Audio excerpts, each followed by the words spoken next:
When I started this conversation with Sheella Mierson and Henry Herschel, I thought it was going to be about how to have better meetings. And it was, but it turns out that the process that they used to set up the organization that they have set up, called Sociocracy, is utterly fascinating. And it asks us not simply to be better at talking to each other and making decisions, but it fundamentally changes how relationships in organizations can work. And it fundamentally changes the power dynamics in those organizations. And since that conversation, I've been thinking a lot about sociocracy and reading everything I can about it. And I've been doing a thought experiment. What if you took a big successful company, let's say Google, or Facebook or Microsoft, and you have all these people, the most talented, well-educated, hardworking people in the world, and largely the things they're doing nowadays are not serving humanity. They're providing hardware and software for military actions that are causing great damage and devastation and harm worldwide. They're allowing entities to spy on us. They're dumbing us down. They're addicting us. What if you took all those people in those organizations and gave them a say? So they're not simply employees working without a lot of leeway and choice, but they get to say, what do we want to do? How do we want to spend our days? What do we want to produce? How do we want to create value? How do we want to share that value with the world? What impact do we want to have? I don't think these companies would be doing the same things they're doing now if the thousands and thousands of people in the organization had a real voice as to what was going to go on. And that's what sociocracy offers. So as you listen to the conversation, we start out talking very, very granularly about how to have a meeting. But I want you to listen for the implicit invitation to create an entirely new world. And it might seem scary. It might seem anarchic.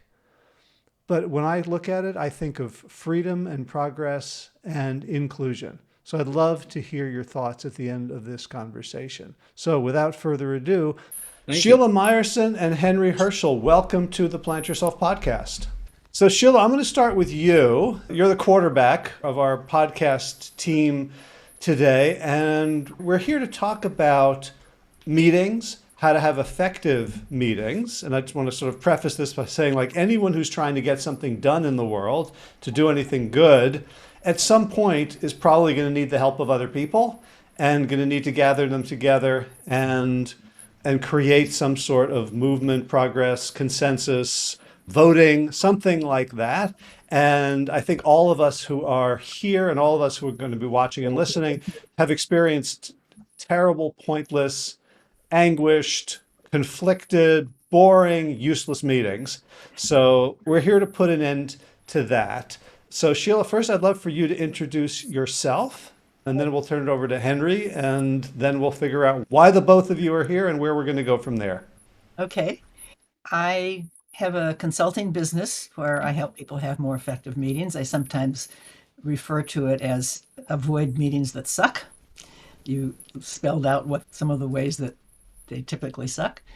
I am a scientist by training and observed a lot about how people collaborate or not, both in the classroom and in the laboratory, and eventually left that line of work and started a consulting business. My general interest is in how people collaborate. And I view meetings, rather than that wonderful list that you mentioned of all the things that can go wrong with meetings and that make them suck, they can actually be a route in to change the culture and make it more collaborative. That's the focus of my business. Gotcha. So the meeting can not only be the symptom, but the manifestation that you can look at and start to cure a larger issue. That when you start fixing meetings, you can fix other things as well.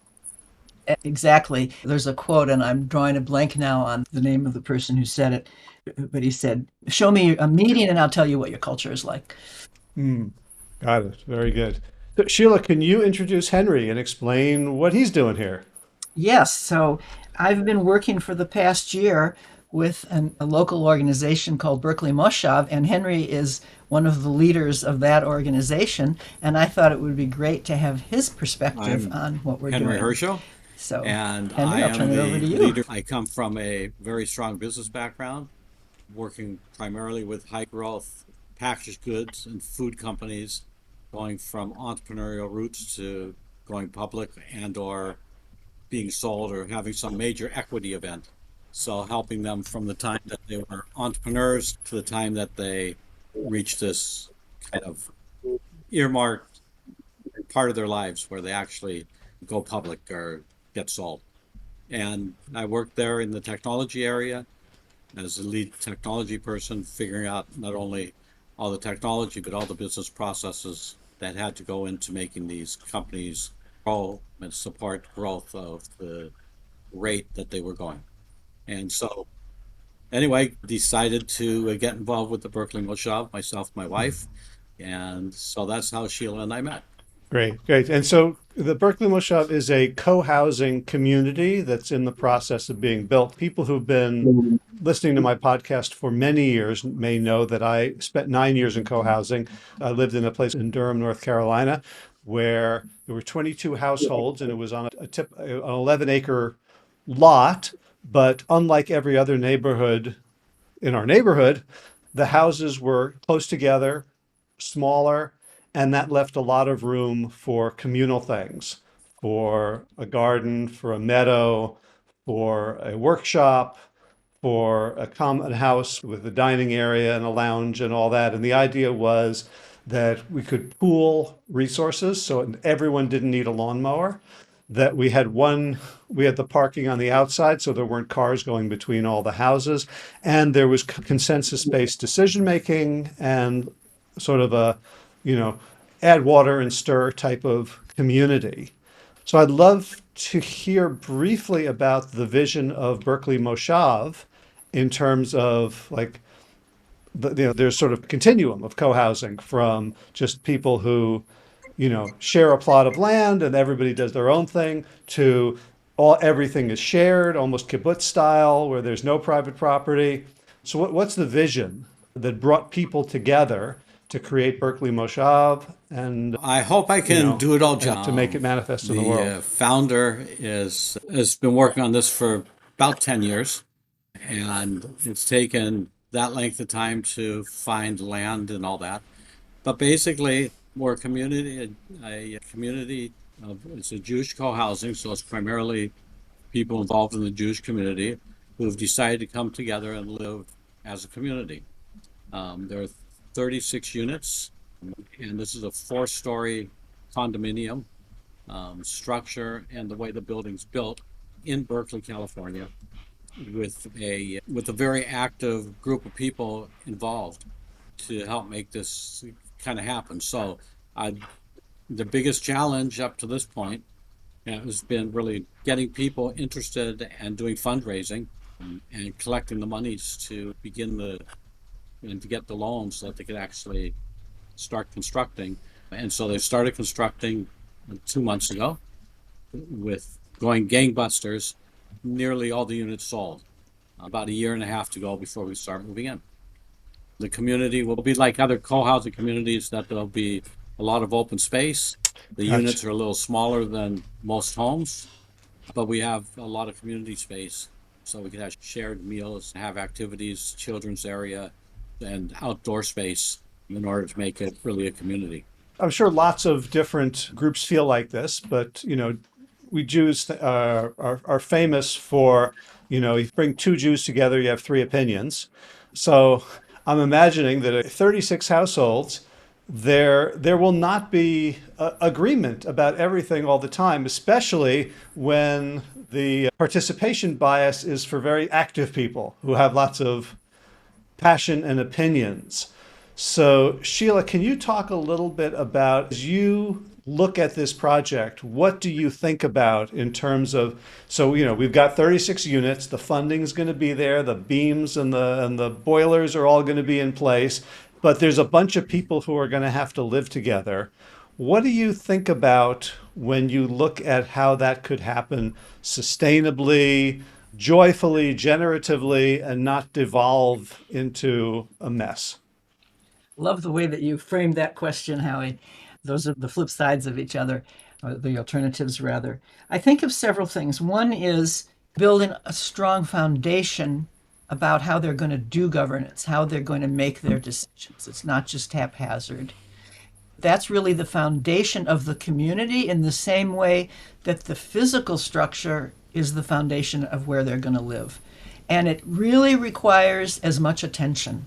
And many organizations put much less attention into how they're going to work together, how they're going to make decisions together, than they do the physical assets, whether it's a building for a co-housing community, whether it's IT equipment for a business, or it could be a physical building there too.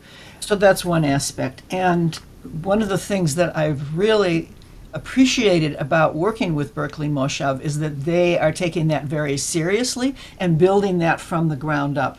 They are putting resource into training people in how to work together in this way, and they're doing that from the beginning, not waiting for crises to occur. The other aspect is two other things that I think of.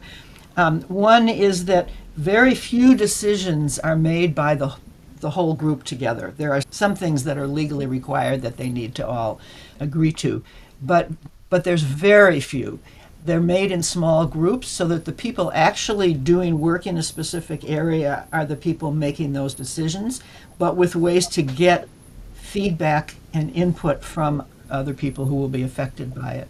And then the third thing is we're not actually looking for agreement, because what we use is consent, which is a little different from consensus, as that term is usually used. That word means different things in different settings. But in consent, we're not actually looking for agreement. We're actually looking for, is this good enough to try as an experiment, and let's see the results? Can we proceed with our work if we make such and such a decision? And we want to make sure there's no risk that's too great to take. And I can say more about that. It might be interesting to get Henry's perspective about this before I go on. Yeah, so my question to Henry is, so you have a longstanding business background, and I'm imagining when you're working with startup founders, someone wants to start a company because they want to be the boss. They want to be in control of their life. They don't want to work for someone else. It seems like there's a lot more democracy baked in to co-housing than traditional business. I'm curious, first of all, your experience in the business world in terms of governance. Does a top-down sort of command and control work, right? It's hard to imagine, Microsoft giving everybody a vote on everything. In fact, the only people who have votes are shareholders as opposed to, employees. Can you talk about consent, consensus, democracy in terms of your experience? I'm kind of an unusual business guy, to Berkeley and even Moshav? more unusual. My career started in the nonprofit world, and I've got this really wide experience set.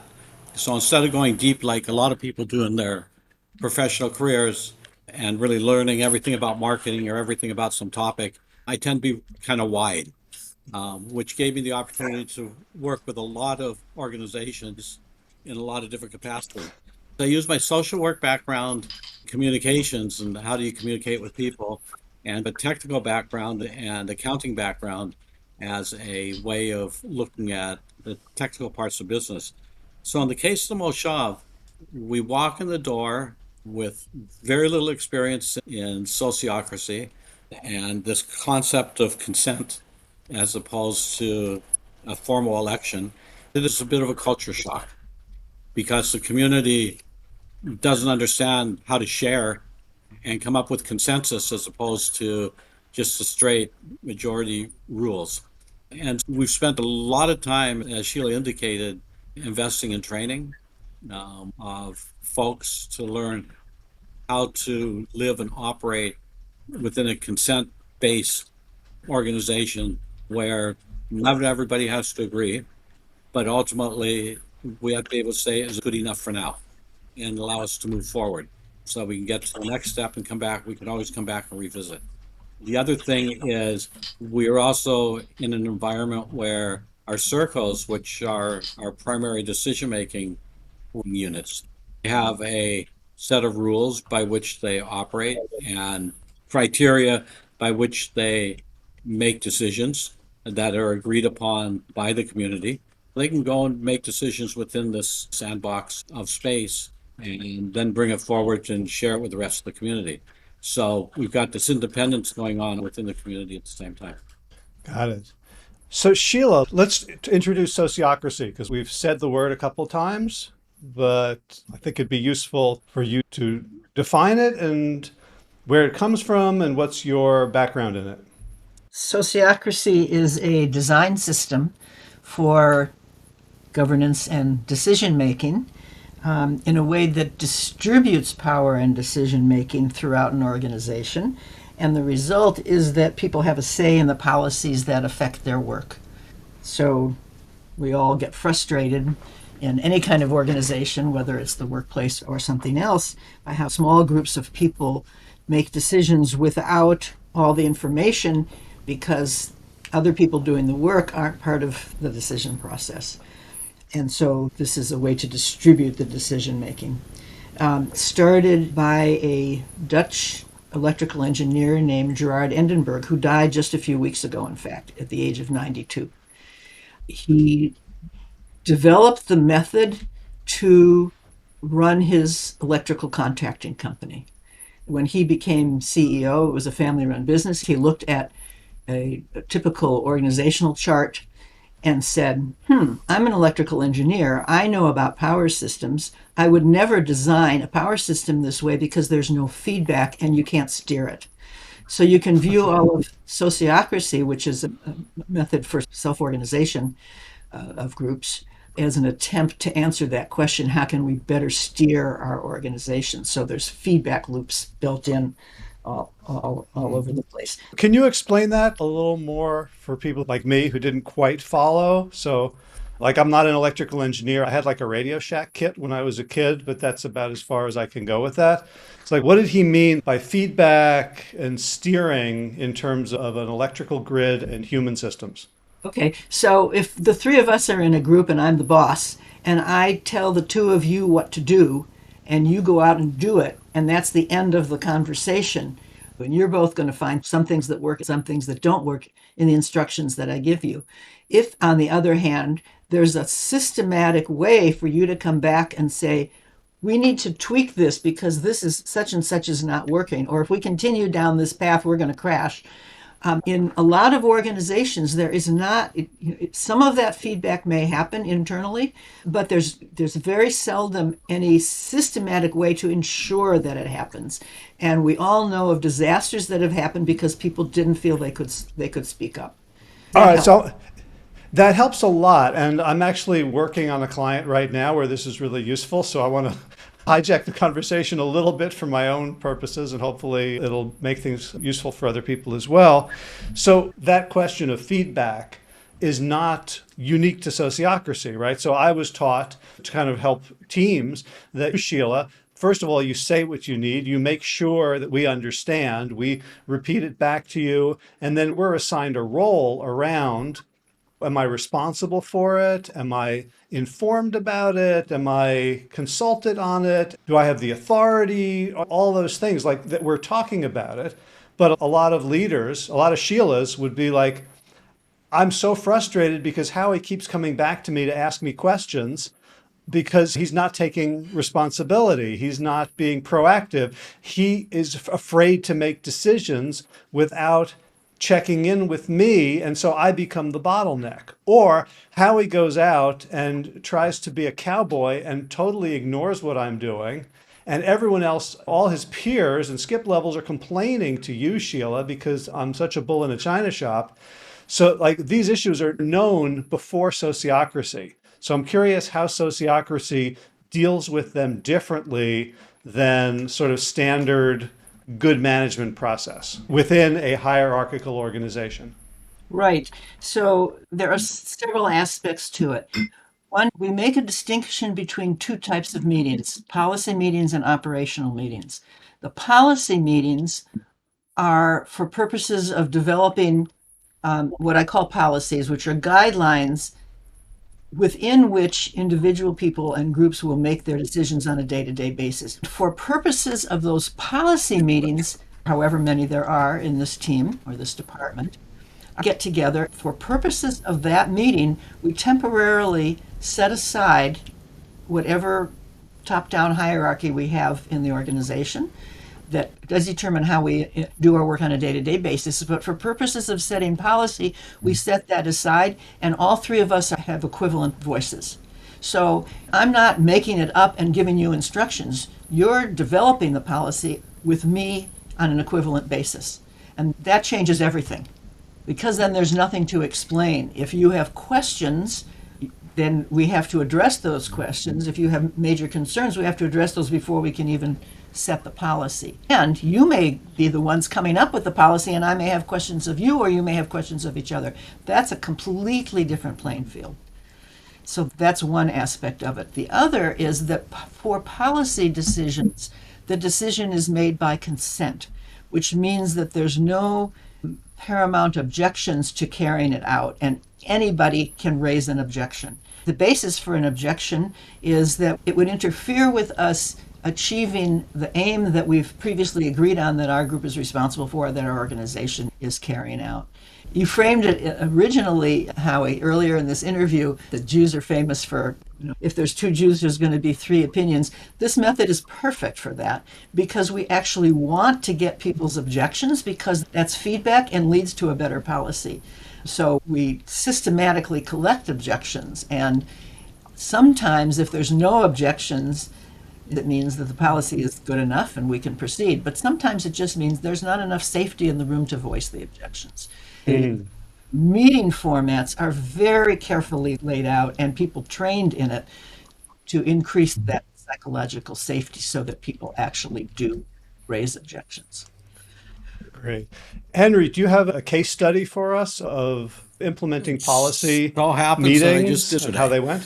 Which the interesting about policy meetings is you need to lay out the meeting very clearly, so that you go through a process of explaining what you're trying to do, the history and what you're trying to do, and then what the outcome of the policy, what you would like the outcome of the policy to be.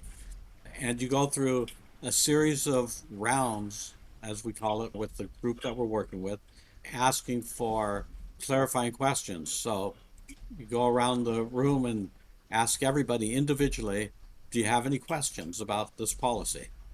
And everybody provides the questions, and then the person that made the policy or is presenting the policy will answer those questions. And then there's a reaction round after that, where what do you think about the proposal? Everybody gets asked that same question.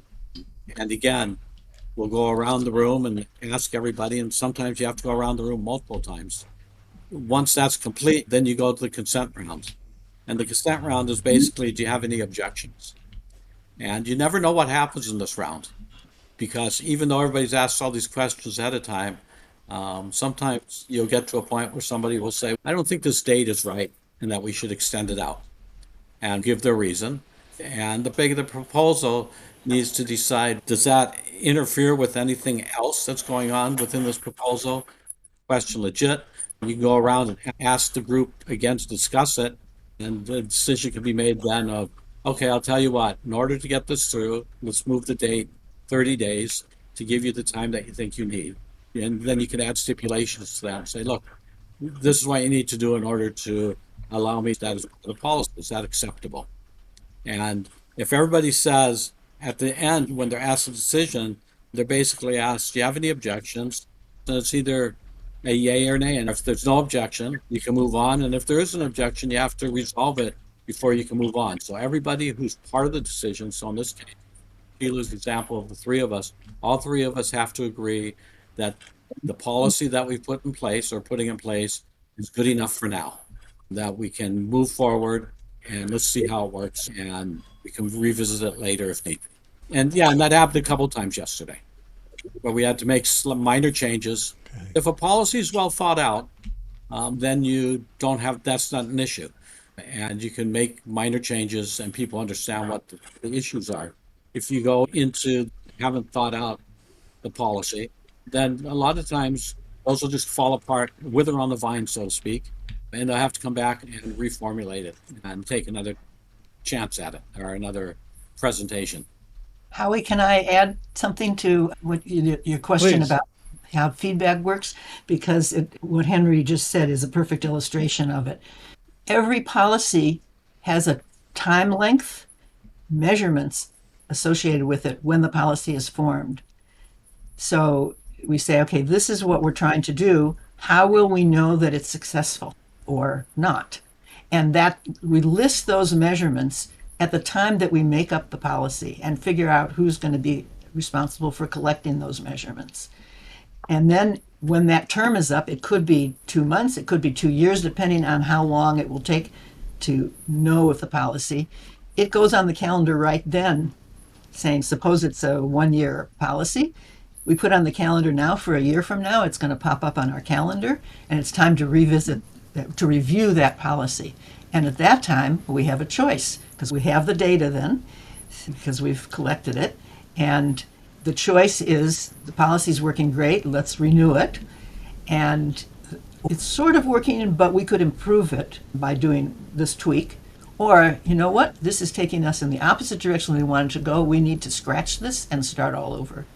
I'm sure all of us have lots of examples in our lives or in organizations, workplace or otherwise, that are in effect. They're there 10 years later. Nobody knows why they're there. They get in everybody's way, but it's the way we've always done it. And there's no systematic way of reviewing those. So that's another way that feedback happens. It doesn't take somebody saying, oh, I wonder if I should raise this. Am I going to get in trouble if I raise this?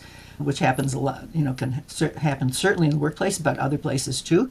That's built in.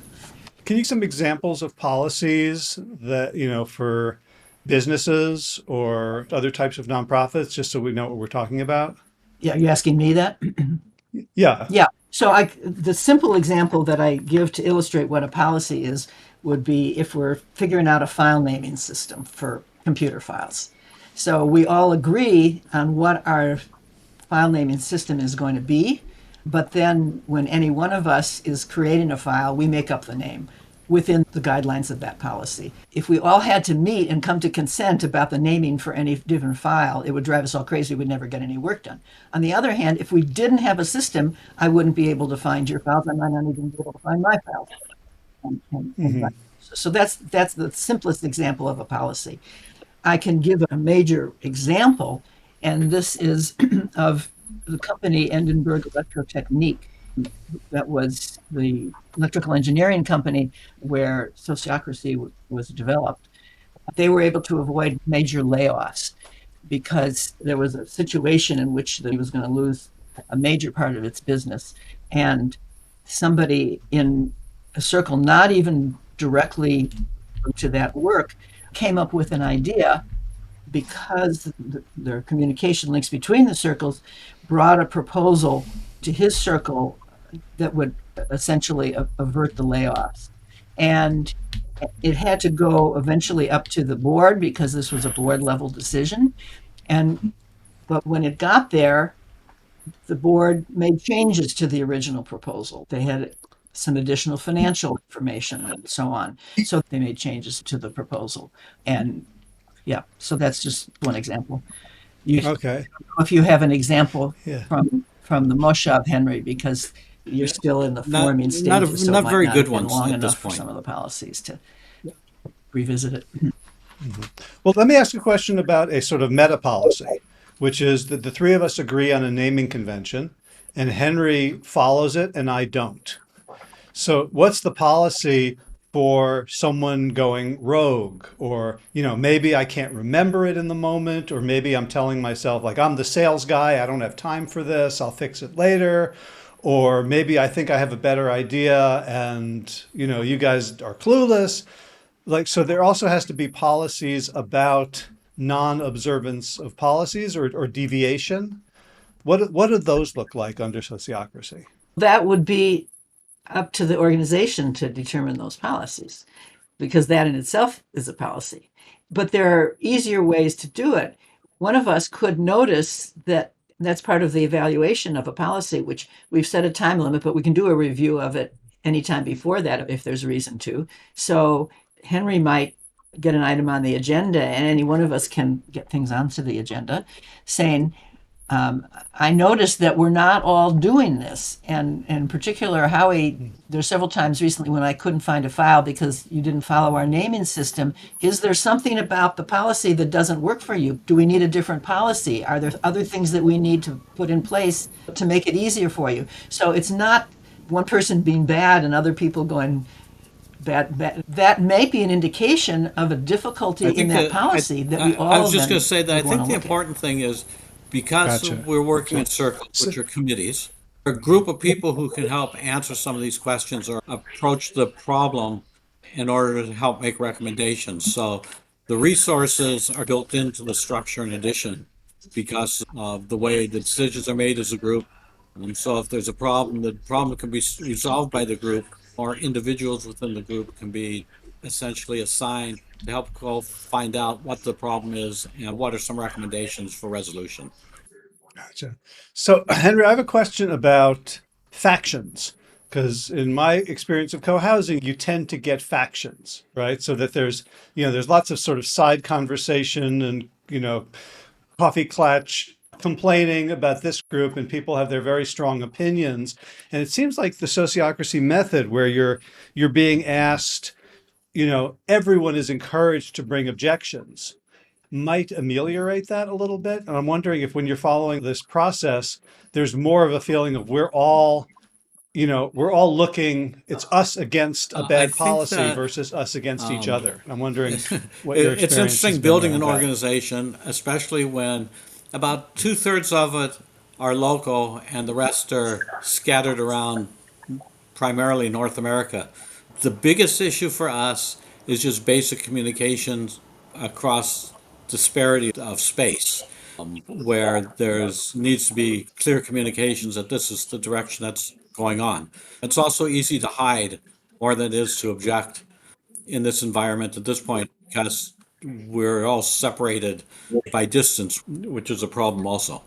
I don't know if that answers your question, but I haven't found the issue of disparaging remarks or challenges with really policy as much as figuring them out to begin with. We've got several very complicated ones, which include parking, believe it or not, because there isn't enough parking for everybody, and who gets parking and who doesn't, and kashrut around how do you keep kosher in the community kitchen.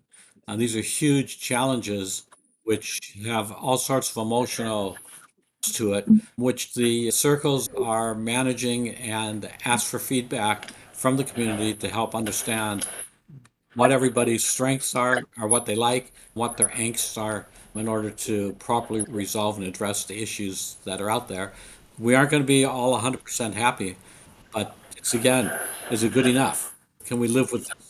And so the expectation isn't about hard fast. It's about, I don't know, as they would have said in the 60s, I think we'll go with the flow. There's a little bit of that going on also because it's good enough for now, just to mitigate some of the really hard edges that can occur. Gotcha. So in my experience, you may avoid this as a condo, but the cat owners versus the bird lovers was an example that So we put it out, we spent never about came close to probably resolving. 3 months coming up with a pet policy. And that whole issue has come up, and there's now a pet policy in place, and we'll see how it works when we move in. Very good. Sheila, I want to get to just touch on at least operational meetings, but before we do, I'm curious about the policy meeting. Can that also work between boss and direct report, that same process? Absolutely. Because I have a client where in the whole organization, the complaints are people aren't taking initiative. Some people aren't committed. They're afraid to take action because they don't want responsibility if things go wrong. How would you use policy meetings on a one-to-one basis to begin to repair that culture? It would be like having a circle of two so that you can use that same process that Henry described of, and he was actually describing the process once you have a proposal on the table. There's another process to use for a group to develop a proposal. And once you have it, to have clarifying questions and quick reactions and a consent round, you can do that even just with two people. But it has to be an agreement that our voices are equivalent for purposes of this meeting. And that's a mind shift. I wanted to say something about the factions. In my experience, factions are much less using consent decision making. In most meetings that I'm in, people are often listening to each other, or I suspect that they're listening to each other. I may even be doing it myself. I may be listening to you not out of curiosity of what new and creative ideas you may come up with because I want to hear your best thinking, but I'm listening to you, number one, planning what I'm going to say next. Number two, trying to pick apart what's wrong with your idea so that I can then make an argument for why my idea is better. And we call this listening. And there's no listening going on. When meetings are structured this way with frequent rounds to hear everybody's opinion, and in a round there's no crosstalk and everybody has a chance to talk, people relax. They actually hear each other much better.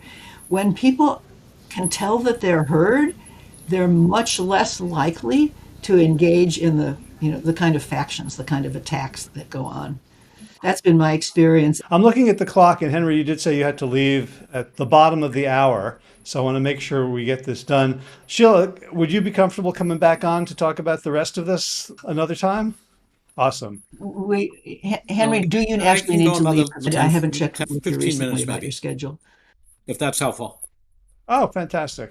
Okay, great. So, yeah, let's get it done. Before I forget, so you've explained the meeting in a way that I could grasp conceptually a little bit, but I couldn't do it yet. Where can I find information? Is there a book, a website, a video series, a training course where I would feel comfortable going in to my client and actually saying, this is how you do it, as opposed to, Sheella and Henry said a bunch of stuff and I'm going to half-ass my way through it and with my fingers crossed. Yeah. So I have my own consulting business, which is Mierson Consulting. I'm also part of the Sociocracy Consulting Group. Henry and the rest of the people at Berkeley Moshav took some of our training courses. We have a Foundations of Sociocracy course, and we also have a second course in facilitating sociocracy. People are welcome to contact me about this, and if the timing doesn't work out for our courses, I can also send you to others. There are a number of places to get trained in sociocracy in various parts of the world. Great. So, Training absolutely is key. gotcha. So I'll pop those links into the show notes and people can find them there and follow up. Yeah. Go to myersonconsulting.com. There's a link there to the sociocracy site. Nobody can spell sociocracy. Well, nobody can spell Mierson either, right? But it's a little easier to remember than sociocracy, and it's just one word to remember. So it's Mierson. Right. Well, for that matter, nobody can spell Sheella the way you spell it. That's why I just give the domain name and you'll get my name there, because if you're trying to send an email to me, you've got to remember both names, and good luck with that. All right. So let's talk about what's an operational meeting. So that's where we check in with each other about the things that we're currently doing. For an Agile team, it might be a daily stand-up meeting. There's multiple ways to do it. Here's what I'm doing. Here's where I need help from other people, and just coordinating what we're doing. We may use rounds because they work well even for that, but rounds are not required. And we're not making consent decisions together. If we uncover some issue there that really belongs in a policy meeting, we say, let's bring this up at the next policy meeting. We don't try and do it. So it's a different part of the brain, a different way of interacting, a different way of thinking, and it may even be a different person leading the meeting. So in terms of that power system, the feedback and steering, what do we think, what's the goal of an operational meeting? Just to coordinate what we're doing and make sure that we're doing the things that we've set out to do within the guidelines of our policies. Gotcha. So Henry, are you guys at the point Yes, of having operational meetings yet? but they tend to be more around expanding ideas as opposed to actual work. Operational meetings are a great source for conversation. And in our current state, where you can begin to expand ideas and bring them forward into policy meetings. Gotcha. You So do is that a I think third you do type that of within the meeting, operational the meeting, or you could brainstorming? do Is that brainstorming that different can from? occur in the beginning of developing processes, which is basically called picture forming, where you're pulling together all the ideas about a particular topic. So you want to find the present issues and begin to figure out what does that all entail. You have so much information you can't make any decisions because it's not cogent. And the process of picture forming is to collect information, followed by proposal shaping, which is taking all that information you've collected and tying it together, grouping commonalities, common thoughts, so that you can get the ideas organized properly. And then what you do is you turn those ultimately into what a proposal will look like based on all the information that you've collected.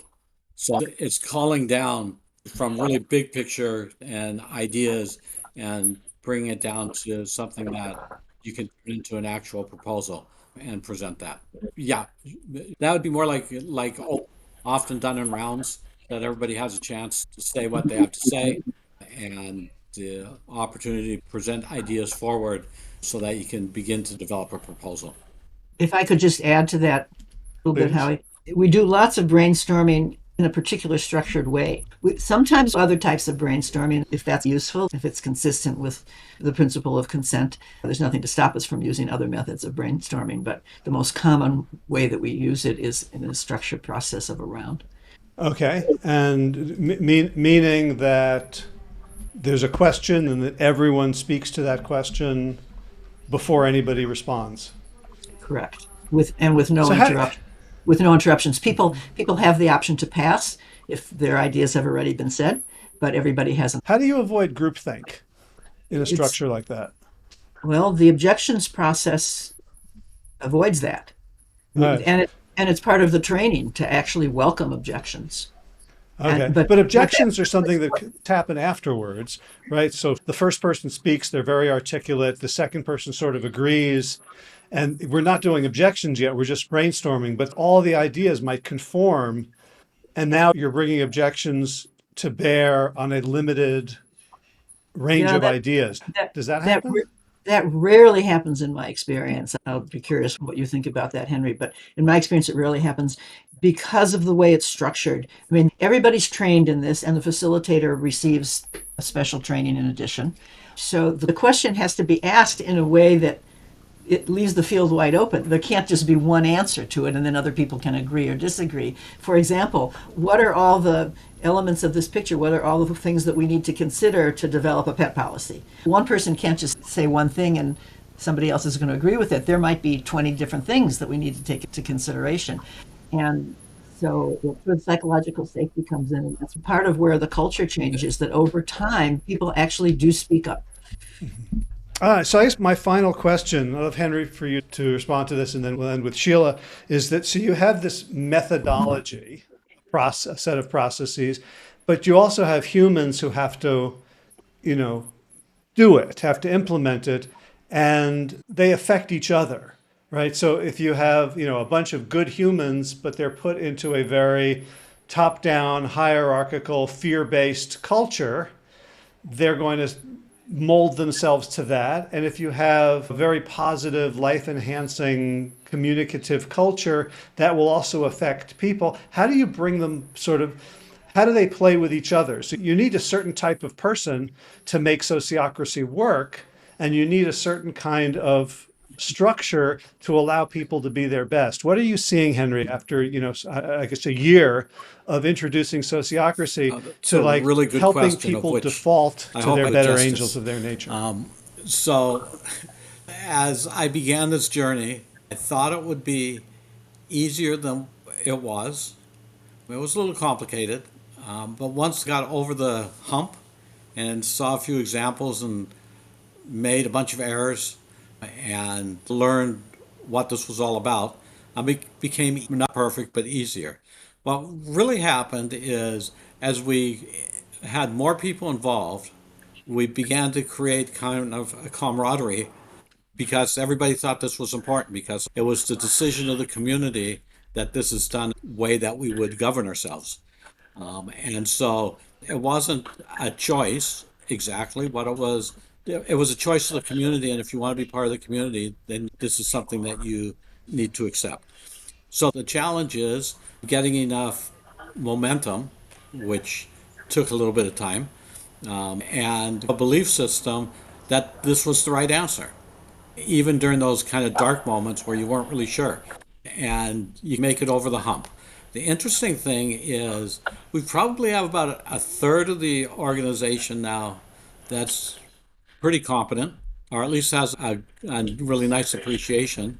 And it's those folks that are sitting on the sidelines and mixing them into the decision making of the organization. And because they don't really understand why we do things the way we do. And so the constant education is really the trick, as well as constant practice, or opportunities for people to practice the skills, whether they are asked to be involved as to play a particular role. That's really helpful because they get walked through the process, they get to experience it, they get to learn, and most of all, they're with their peers.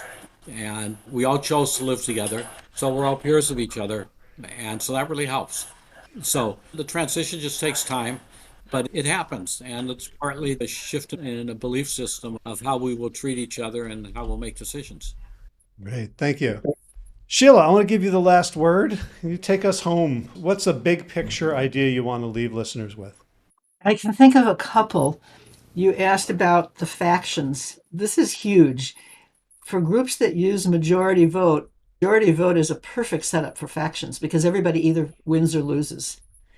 And there actually is no such thing as voting in consent decision making, which is a real mind shift. And that people really do learn to collaborate in a much more effective way. And you asked the question about personality and how do we bring out the best in people. It doesn't work for everybody. Some people don't like it, aren't able to work with it. But so many people that I know of, I have so many stories of this, where they learned it and just made a huge difference in the organizations and in their personal lives. The example of a co-housing community, because in my opinion, that is one of the most difficult types of organizations to govern, and that the workplace almost can be a piece of cake in comparison. There's some specific reasons for that, but they're not just they're actually living together, and there's some specific reasons that make it challenging to govern. But that if it can work there, to me, it can work in lots of places.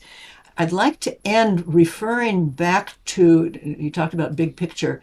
It has to do with everybody having a voice and all those voices being heard. So you gave an example of a place that you worked at. There's a company called Creative Urethanes. It's a plastics manufacturing company in Virginia that's been using this method for years, Sociocracy, including consent decision making.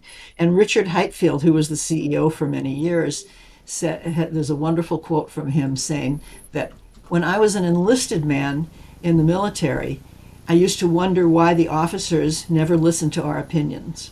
Then I became an officer and I used to wonder why the enlisted men would never speak up. In his experience, this method addresses that from both ends.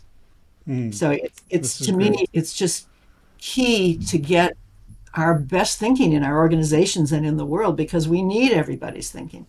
We can't afford to ignore people, both for their sake, because it's a much better way to be a human, to be heard and to have agency over decisions that affect you. And also we need each other's ideas. We need them in our social organizations. We need them in the workplace. We need them everywhere. Well, this is a beautiful model, and I appreciate you so much, Sheella and Henry, for taking the time to share it and show how it can be used to make hard things happen. Thank you so much for the good you're doing in the world. Henry, best of luck with the continued construction of the buildings and the culture of Berkeley Moshav. And Sheella, thank you so much for taking the time today.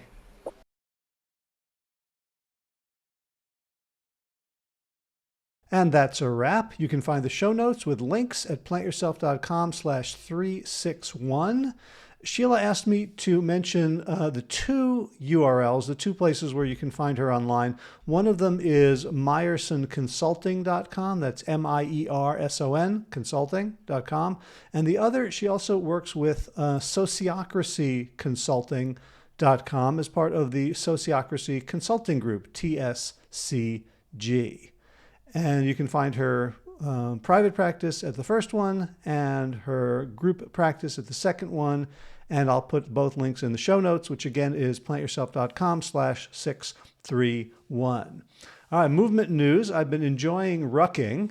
Having a little trouble with sort of using ordinary backpacks, book bags, because they tend to flop around and the weight goes lower on my body than I think it should. But starting to prop it up with pillows and blankets and things, and looking to upgrade my gear once I decide that this is going to be right for me. It's really fun, and it's, I'm going for walks that I would go on anyway, and it's just raising my heart rate a little bit and forcing me to use better posture than I might otherwise. So that's really fun. This weekend we have the Spanish National Second Division Ultimate Frisbee Championship Tournament in Alicante. So I will be there. If you happen to be on the Mediterranean coast of Spain, near there, just south of Valencia, come by, say hi, buy me a plant-based shake. And we'll have a good time on the beach.